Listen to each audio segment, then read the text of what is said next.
अस्सलाम वालेकुम। आज हम करने वाले हैं एक्सरसाइज 4.2 सीक्वेंस एंड सीरीज। और इससे पहले जो है आपने क्वेश्चन नंबर क्वेश्चन नंबर ने एक्सरसाइज 4.1 जो है वो कर ली है। इसके अलावा chapters like complex number, matrices and determinants की बहुत सारी वीडियोस जो है वो चैनल पर मौजूद है। ठीक है, आपके इस सिलेबस से रिलेटेड। अब हम इसको स्टार्ट करते हैं। देखिए, अर्थमेटिक प्रोग्रेशन लिखा हुआ है तो इससे मुराद एक ऐसी सीरीज जो कि मैं इसी क्वेश्चन की एक एग्जाम्पल ले रही हूँ 1, 5, 9, जिसका कॉमन डिफरेंस सेम हो।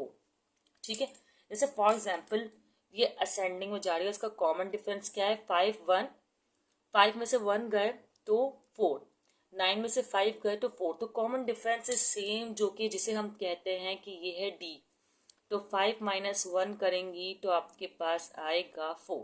ठीक है, और ए जो होती है वो आपके पास होती है फर्स्ट टर्म, तो इसका मतलब ए हुआ 1। और अर्थमेटिक प्रोग्रेशन के लिए जो जनरल फॉर्मूला आपने यूज करना है वो जनरल फॉर्मूला है a n is equal to a plus n minus 1 और जी। सिंपल से क्वेश्चन होता है। अब इन्होंने कहा है आप 12th टर्म मालूम करें। ये कोई भी टर्म बोला आपको, 13, 14, 100, कोई भी टर्म बोले आप इस फॉर्मूला में रखकर इस सीक्वेंस की मालूम कर सकते हैं, बशर्त ये कि आपको फर्स्ट टर्म और कॉमन डिफरेंस पता हो। तो एन की जगह मैं 12 रखूंगी और यहाँ पर ए की जगह 1 और 12 माइनस 1। ठीक है, और डी की वैल्यू हमें क्या दी हुई है? 4। ओके, अब सॉल्व करते हैं। अब सोल्यूशन क्या होगा कि ये तो 1 ही रहेगा और 12 - 1 हो जाएगा 11, और ये तो 4 है ही। तो 11 4 जार क्या हो जाएगा? 44।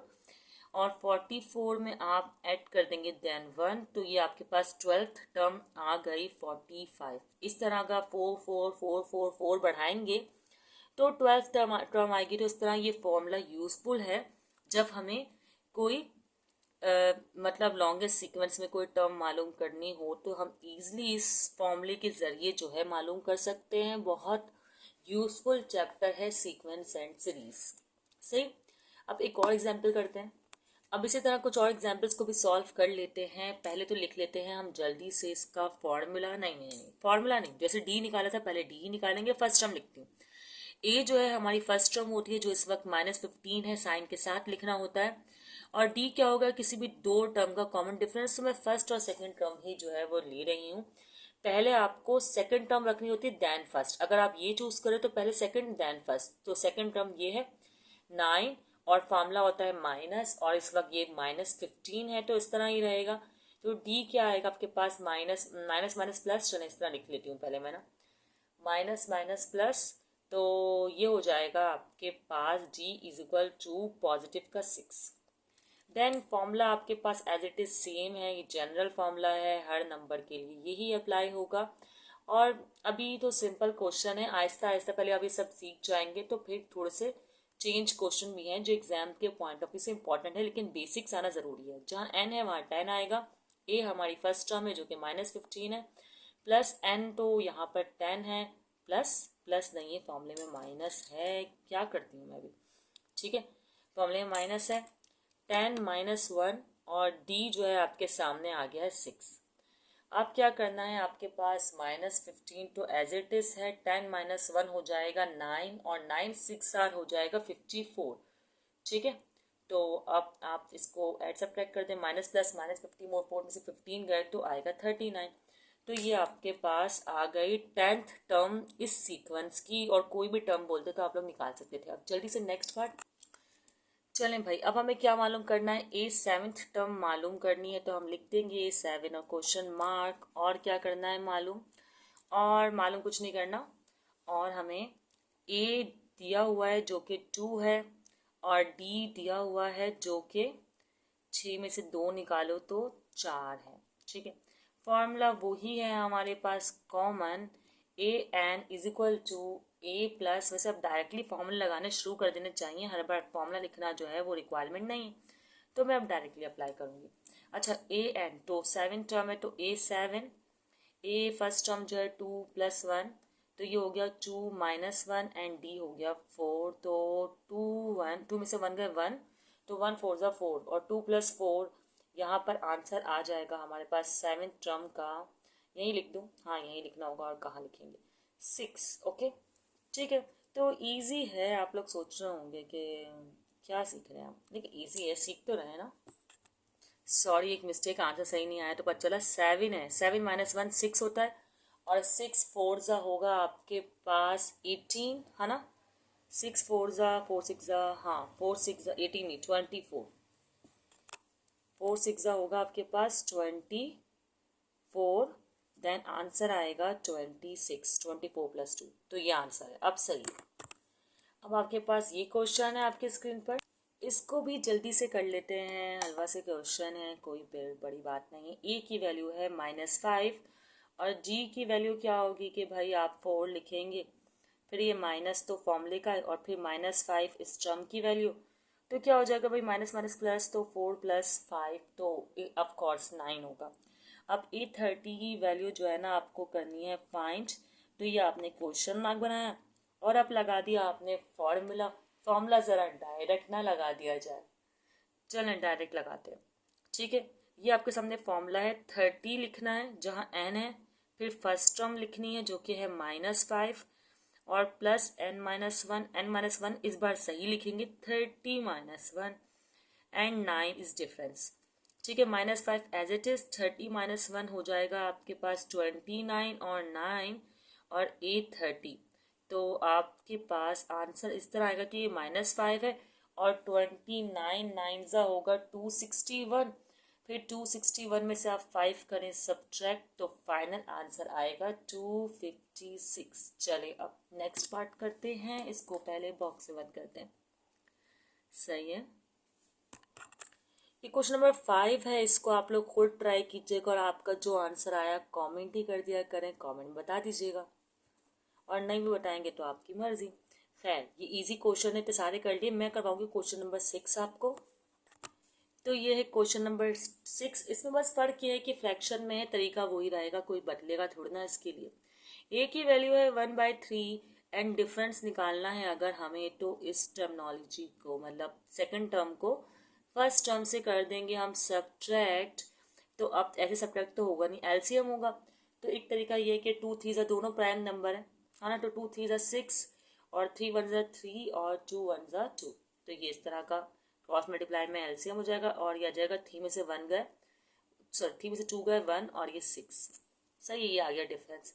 अब आगे सॉल्व करते हैं, क्या करते हैं भाई, फॉर्मूला लगाते हैं, लिख लेते हैं इस बार फॉर्मूला। फॉर्मूला वही A प्लस n-1 एन जी, ठीक है। ओके, अब क्या करेंगे हम, अब हम ये करेंगे कि an है ना, तो n का मतलब 6 टर्म, 6 क्वेश्चन है, टर्म भी 6 मालूम करनी है, तो मैं यहाँ भी तो मेंशन करूँ कि मुझे 6 टर्म मालूम करनी है, ये नहीं क्वेश्चन मार्क। अच्छा जी, a, और एक a तो हमें वैल्यू दी भी है ना 1/3, 1/3 सही है, और 6 - 1, और d की वैल्यू है 1/6, तो ठीक है 1/6 लिख देते हैं, और यहाँ पर प्लस लगाना ना भूलिएगा। A6 1 रेसिप्रोकल क्या बोलते हैं, तो 1 फ्रैक्शन 3, और 6 में से जब 1 गए तो आएगा 5, 5 1/6, ठीक है। 5 1 ज़ा 5 हो जाएगा, A6 ये 1/3, और ये हो जाएगा 5/6। अब जब इसका एलसीएम करेंगे तो एलसीएम में तो आएगा 6, और यहाँ पर आप देखेंगे 3 की टर्म में 6 का बार 2 जार, तो इसको 2 से मल्टीप्लाई करवाएंगे, हो जाएगा 1 2 ज़ा 2, और 6 की टर्म में 6 का बार 1 जार, तो ये 1 से मल्टीप्लाई होकर 5 ही आ जाएगा, तो हमारे पास आंसर आ जाएगा 7/6 इस टर्म का। चलिए भाई क्वेश्चन नंबर 1 हो गया मुकम्मल। क्वेश्चन नंबर 2 को देख लेते हैं। अब सेकंड पार्ट तो कोई मुश्किल है ही नहीं। सेकंड पार्ट में कह रहे हैं कि फाइंड द, क्या है इसका मसला, find the first 5 terms of the following arithmetic sequence. सही, आपके पास फॉलोइंग अर्थमेटिक सीक्वेंस है, जिसमें से एक आपको नजर आ रही है, दूसरी भी नजर आ जाएंगी स्टेप बाय स्टेप। जल्दी क्या है, आपको इसकी फर्स्ट 5 टर्म्स मालूम करने हैं, मतलब कि n की जगह 1 रखना है, 2 रखना है, 3 रखना है, 4 रखना है, 5 रखना है, और क्वेश्चन सॉल्व करना है। तो पहले तो मैं इसी को कॉपी कर लूँगी अपना सॉल्यूशन करते हुए, ठीक है ना। अब मैं क्या करूँगी कि 1 रख दूँगी डायरेक्टली। आप लोग चाहे तो यहाँ मेंशन कर सकते हैं, बल्कि मैं एक करके दिखा देती हूँ मेंशन करके, क्योंकि ये आते हैं एमसीक्यूज में, सॉल्व करने के लिए तो आएंगे नहीं कि जो हम मेंशन भी करें। n = 1 लिखें, फिर यहाँ 1 लिखें, और फिर जहाँ भी n है वहाँ 1 लिखें, और ये -3 कर दें, तो 2 और -3 और A1 तो है ही, A1 तो है ही, तो हमारे पास आंसर आएगा A1 का -1। सही है। इस तरह मैंने आपको एक बता दी। अब 2 रखना होगा A2, तो जहाँ 2 था वहाँ 2 रखेंगे, 2 और -3, तो डायरेक्टली आंसर आ जाएगा 2 2 4, 4 -3 पॉजिटिव का 1, तो ये हो गया सेकंड। इसी तरह A3 2 3 एंड -3, 2 3 6, 6 -3 3, फिर A4 2 और 4 -3, 2 4 8, 8 -3 5। इसी तरह आप लास्ट टर्म A5 2 5 -3, 2 5 10, 10 -3 7। तो ये आपके पास एक तो ये, ठीक है, और फिर दूसरी, तीसरी, चौथी और पांचवी टर्म्स आ गए आपके पास। अब देखें ये क्वेश्चन, देखें इस क्वेश्चन में n-2, अगर मैं 1 रखूंगी ना और 1 - 2 करूंगी तो भाई आंसर आएगा -1। तो इसका मतलब ऐसा कोई दिन, ऐसी कोई टर्म आई नहीं कि मैंने 5 रुपीज सेव करना शुरू की, ऐसा नहीं हुआ भाई, ऐसा तो होगा नहीं ना। तो देखें आपकी फर्स्ट टर्म क्या होगी, जब 3 में से 2 माइनस करेंगे आप तो 1 कहलाएगा ना। या इसका तरीका आप एक यूं भी समझ लें कि ये n-2 है और इसको आप 1 के बराबर सपोज करें, तो माइनस का 2 यहाँ जाकर पॉजिटिव का 2 हो गया और ये वैल्यू हो गई 3। तो आपको फर्स्ट 3 से ही स्टार्ट करना होगा। पहली वैल्यू क्या लेनी होगी आपको, 3, फिर 4 और फिर सो ऑन ना। ठीक है, तो मैं 3 रख के सॉल्व कर रही हूँ। 3 - 2 इज इक्वल टू 3 3 -5। सही, 3 3 9 -5 और ये हो जाएगा 3 - 2 1, तो 9 - 5 क्या आएगा आपके पास, आएगा 4। तो ये आपकी फर्स्ट हो गई। अब ये 4 - 2, ठीक है, तो क्या होगा, 3 तो है ही और 4 और -5, 3 4 12, 12 -5 तो हो जाएगा ये 7। इसी तरह होंगे ना। फिर आगे अब 5 रखें, 5 - 2 और यहाँ पर 3 और 5 -5, मतलब n की जगह सिर्फ यहाँ 5 रखा है, यहाँ n की जगह 5 रखा है। 3 5 15 और 15 -5 10। तो हमारे पास 5 - 2 क्या होता है यार, एक स्टेप मुझे और करना चाहिए, इससे पता ही नहीं चल रहा कि मैंने 4 - 2 ये 2 सेकंड वैल्यू आई है ना। तो चले मैं यहाँ मेंशन कर देती हूँ A3, तो A3 हमारे पास 10 आया, मैं यहाँ मेंशन कर रही हूँ। ठीक है, ये भी आप याद रखिएगा, A2 है, मुझे यहाँ भी मेंशन करना चाहिए था। सही, अब A4 निकाल लेते हैं। 4 क्या होगा भाई, 6 - 2, ऐसे ही होगा ना। तो 3 और 4 है 4, नहीं सॉरी सॉरी सॉरी सॉरी, 5 रख दिया, 6 रखा है ना मैंने एन अभी। 3 6 और -5, तो 3 6 हो जाएगा हमारे पास 18, 18 -5 13। ओके, तो हमारे पास आ गई A6 - 2 मतलब 4 वैल्यू 13। अब इसी तरह A5, नहीं 7, 7 - 2, 5 तो वही कहलाएगी ना। फिर 3 7 -5 इज इक्वल टू करके मैं यहाँ लिखूँ नहीं ना, ये बेकार लिखूँ जब मुझे दोबारा लिखना ही है। 7 - 2 5 होता है, 3 7 35, 3 7 सॉरी 3 7 21 और 21 -5 16। ठीक है, तो इस तरह हमारे पास ये वैल्यूज आ गई। पहली जो आई है वो वैल्यू ये रही, ठीक है, second, third, fourth and fifth values. तो इस तरह ये आपका सेकंड पार्ट भी हो गया। अब आपके पास क्वेश्चन नंबर 4 है। क्वेश्चन नंबर 3 आप खुद ट्राई कीजिएगा, बहुत सिंपल था, तो मैंने कहा आप लोग भी कुछ प्रैक्टिस करें, कोई प्रॉब्लम हो डिस्कस कर लीजिएगा। मैं पार्ट 4 करवा रही हूँ आपको। अब पार्ट 4 में अगर आप गौर करें तो A1 आपको गिवन है, तो इसका मतलब A2 से आपने स्टार्ट लेना है। तो मैंने n = 2 रख कर, अब जहाँ जहाँ n है ना मैं वहाँ 2 रख रही हूँ। ठीक है, इसी तरह 2 + 1 और यहाँ A2 है ना, n है ना, तो 2 -1। सही है, इस तरह मैंने रख लिया। अब A2 तो सेम रहेगा, 2 + 1 हो जाएगा 3 और A2 - 1 हो जाएगा A1 और A1 की वैल्यू आपको गिवन है, ये हो गया 3 और A1 की वैल्यू क्या थी 1। तो इस तरह आपके पास A2 क्या आ गया, 3 आ गया। सही है। अब इसी तरह आप इस तरह n इजिकल टू 3 रखें, n इजिकल टू 3 के लिए यहाँ 3 हो जाएगा, और समझे 3+1 आप कर दें तो ये हो जाएगा, चलो मैं लिख रही हूँ 3+1। सही है। और अब यहाँ पर 3-1 करेंगे तो A2 आएगा, है ना। आप लोग चलें करके देख लीजिएगा 3-1, लेकिन मैं यहाँ पर डायरेक्टली A2 लिख रही हूँ आप लोग का टाइम भी बचाने के लिए। 3+1 वैसे भी ये MCQ के पॉइंट ऑफ व्यू से इंपॉर्टेंट है, इसके स्टेप इतना प्रैक्टिस करने की नीड नहीं है। अब A2 आपके पास 3 है, ठीक है, तो 4 3 हो जाएगा 12 एज इट इज। अब क्या करेंगे आप, अब वही करेंगे कि A4 निकालेंगे। A4 कैसे आएगा कि A4 और 4+1, और यहाँ पर आप A3 रखते हैं आप इस बार ना, क्योंकि आपको पता है 4-1 तो 3 होता है। सही है। अब ये A4 4+1 होगा आपके पास 5, और A3 है 12, तो 5 मल्टीप्लाई बाय आप करते हैं 12। चलो मैं यहाँ कर रही हूँ 5 मल्टीप्लाई बाय 12 स्टेप, और A4 मैं यहाँ लिख रही हूँ जो कि हमारे पास आया है 60। ठीक है। अब A5 की बारी, 5 में भी 5+1, और अब A4 लिखेंगे क्योंकि बता 5-1 4 होता है, तो 5+1 होगा 6, और A4 आपके पास है 60, तो 6 60s आर 360। 6 60s आर कितना हो जाएगा आपके पास 360, और ये आपके पास जो है यहाँ पर 5 टर्म्स आ गई हैं। 5 टर्म कौन कौन सी हैं भाई, एक तो आपकी यही टर्म थी, सही है, और एक आपने A2 निकाला, और A3, A4, और ये रहा A5, तो ये फर्स्ट 5 टर्म्स हो गए।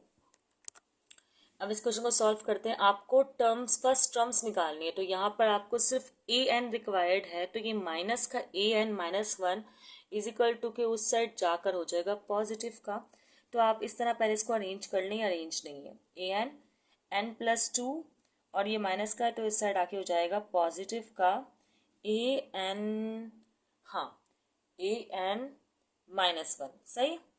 अब n आप स्टार्ट करें कि कम से कम, हाँ 1 से स्टार्ट कर दें, कोई मसला नहीं है। नहीं 1 से नहीं स्टार्ट कर सकते, A1 की वैल्यू आपको दी हुई है तो आपको A2 से स्टार्ट करना होगा। ये मैंने 2 रखा, यहाँ भी 2, यहाँ भी 2, और ये जो an2-1 किया तो ये आ जाएगा A1। ठीक है, तो क्या होगा, ये आपके पास 2+2 4, और A1 आपके पास है 2, तो आपके पास A2 की वैल्यू आएगी 6। ठीक है। इसी तरह चले आप A3 के लिए करते हैं।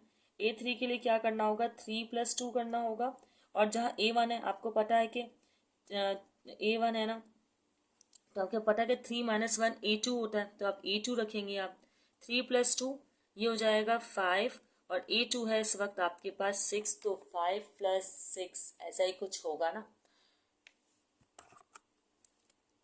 5+6 आपके पास हो जाएगा A3 की वैल्यू 11। अब इसी तरह A4 आपको करना पड़ेगा, A4 भी 4+2, और यहाँ पर आपको A3 लेना होगा क्योंकि 4-1 3 होता है, 4+2 हो जाएगा 6, और A3 है यहाँ 11, तो यहाँ पर आएगा, यहाँ नहीं लिखेंगे ना, यहाँ लिखेंगे 17। अब 5 लास्ट टर्म, 5+2, 5+2 और प्लस A4, तो 5+2 आपके पास 7, A4 17, तो 7 और 17 आपके पास इस तरह आएगा, और वो क्या हो जाएगा, चलो यहाँ पर लिखते हैं, ये मेरे ख्याल से हो जाएगा 25 नहीं 24। ठीक है, मैंने 24 लिख दिया, और ये आपके पास 5 टर्म्स आ गए। फर्स्ट तो वही है, सेकेंड, थर्ड, फोर्थ और फिफ्थ, ये आपका हो गया फिफ्थ पार्ट भी मुकम्मल। अब इस क्वेश्चन का लास्ट पार्ट है पर अहम है, इसको देख लें, MCQ उसके पॉइंट ऑफ से है। आपको फर्स्ट टर्म दी हुई है A=5 कहा हुआ है, तो ये यकीनन हुई फर्स्ट टर्म। सही है। और आपको कह रहे हैं कि 3 कंजेक्टिव टर्म्स दी हुई है, तो इसका मतलब ये नहीं कि आपको 4 टर्म दी हुई है, आप सिर्फ एक टर्म निकालनी है, कोई और कंजेक्टिव टर्म है, क्योंकि आपको जो टर्म्स निकालनी है वो फर्स्ट 5 निकालनी है। इन कंजेक्टिव टर्म से आप डिफरेंस निकाल सकते हैं, कॉमन डिफरेंस, तो आप कॉमन डिफरेंस ही निकालिएगा। 26 में से 23 को कर दें माइनस, तो क्या आएगा, 26 में से 23 माइनस करने के बाद 3 आ जाएगा। सही है। अब A और D आने से हम अब टर्म्स निकाल सकते हैं। फर्स्ट टर्म तो है, सेकंड टर्म से शुरुआत करेंगे, लेकिन पहले जनरल फॉर्मूला लगते हैं, वही जनरल फॉर्मूला जो हमने यूज़ किया है, a plus n minus one जी। इसे हाथ के हाथ याद भी कर लें, ठीक है। ए की जगह ना आप वन तो है ना, फर्स्ट टर्म समझे हैं आपके पास, तो सेकंड टर्म यूज़ करनी है। ए आपके पास 5 है प्लस एन माइनस वन मतलब के 2 माइनस वन, और डी आपके पास है 3, सही। तो ये 5 हो गया, और प्लस 2 माइनस वन तो ये 1 ही है, तो ऐसे ही एज इट इज़ 3 आ जाएगा, और सेकेंड टर्म आपके पास आ गई यहाँ पर 8, सही। इसी तरह आप अब थर्ड टर्म मालूम करें, फॉर्मूला यही है, दोबारा क्या लिखना, मैं ऐसे ही लिख रही हूँ, A3 is equal to a first term और प्लस 3 माइनस वन, और डी हमारे पास 3 ही है, सही है। ये 5 है, 3 माइनस वन 2, 2 3 ज़ा 6, तो 5 प्लस 6 हमारे पास हो गया यहाँ पर 11। अब बाकी के टर्म्स भी कर लेते हैं, क्या है हमारे पास A4, ठीक है। A4 तो 5 तो फर्स्ट टर्म है, 4 माइनस वन और 3, सही है।